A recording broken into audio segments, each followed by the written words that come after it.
అందుకని ప్రతి పాఠశాలలో వందే మాతరం గీతాలాపన చేయవలసి ఉంటుంది.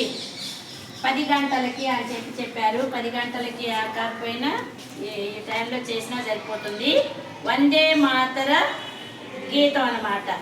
వందే మాతరం భారతదేశ జాతీయ గీతం. భారతదేశ జాతీయ గీతం. దీన్ని నేషనల్ సాంగ్ అంటాం. ఏది national song? Vande Mataram national song. National song జాతీయ గీతం అన్నమాట. ఈ గీతాన్ని ప్రముఖ బెంగాలీ రచయిత ఎవరు? రచయిత what is the name of poet? Vande Mataram గీతం రాసింది ఎవరు? బెంగాలీ రచయిత బకిం చంద్ర చటర్జీ. ఎవరు? వందే మాతరం గీతాన్ని రాసిన వాళ్ళు ఎవరు?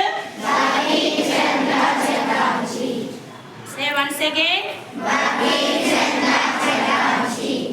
బకిం చంద్ర చటర్జీ 1875లో నవంబర్ 7వ తేదీన మొదట సంస్కృతం మరియు కొంత బాంగ్లా భాషలో రచించారన్నమాట.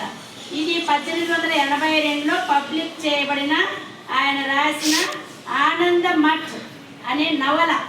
ఆనంద మఠ్ అనేటటువంటిది నవల పేరు అన్నమాట. అందులో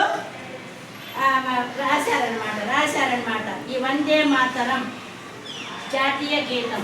వందే మాతరం అంటే ఓ తల్లి నీకు నమస్కారాలు అని అర్థం. ఏంటి వందే మాతరం అంటే?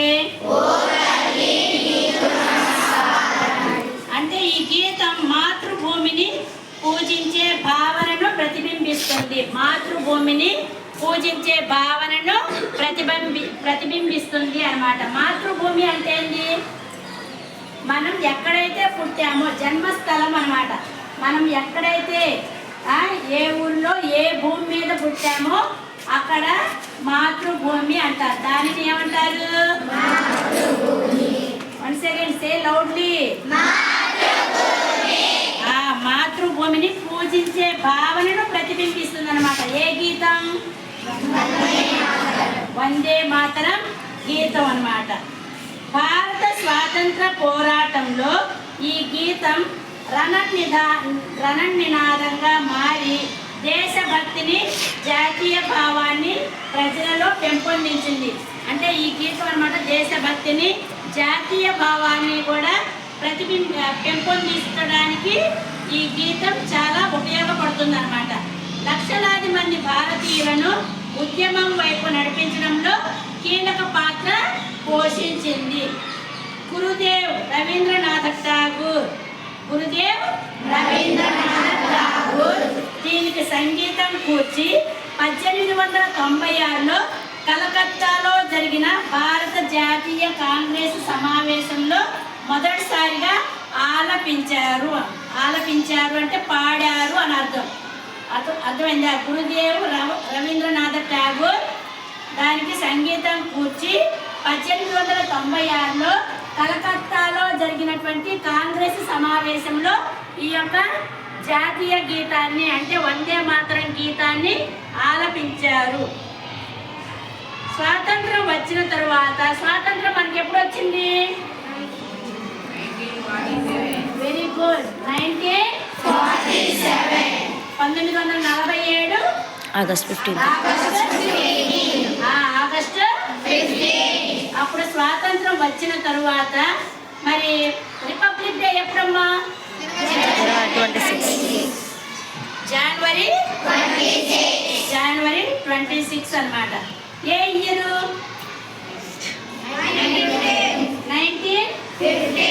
Very good. 1950 జనవరి 24న అంటే 26వ తారీఖు మనకి గణతంత్ర దినోత్సవం మనం జరుపుకుంటూ ఉంటాము. 24న భారత రాజ్యాంగ సభ జరిగిందనమాట. ఈ గీతంలోని మొదటి రెండు పద్యాలని అధికారిక జాతీయ గేయంగా స్వీకరించింది. అంటే నేషనల్ సాంగ్ అధికారికంగా ప్రకటించారనమాట.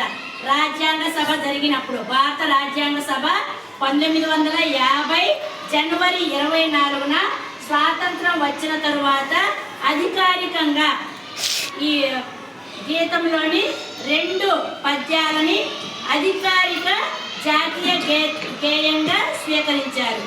జనగణ మన జాతీయ గీతంతో సమానమైనటువంటి హోదాను, గౌరవాన్ని ఈ యొక్క జాతీయ గీతానికి కూడా ఇచ్చారనమాట. జాతీయ గీతం ఏం గీతం? వందే మాతరం గీతానికి సమానమైన హోదా, జనగణమన అనే గీతంతో సమానమైన హోదాని, గౌరవాన్ని పొందిన గీతం ఈ యొక్క జాతీయ గీతం. మరి ఈ పాట ద్వారా, ఈ పాటను రచించింది ఎవరని చెప్పన్నాను? చెప్పండి. చెప్పండి.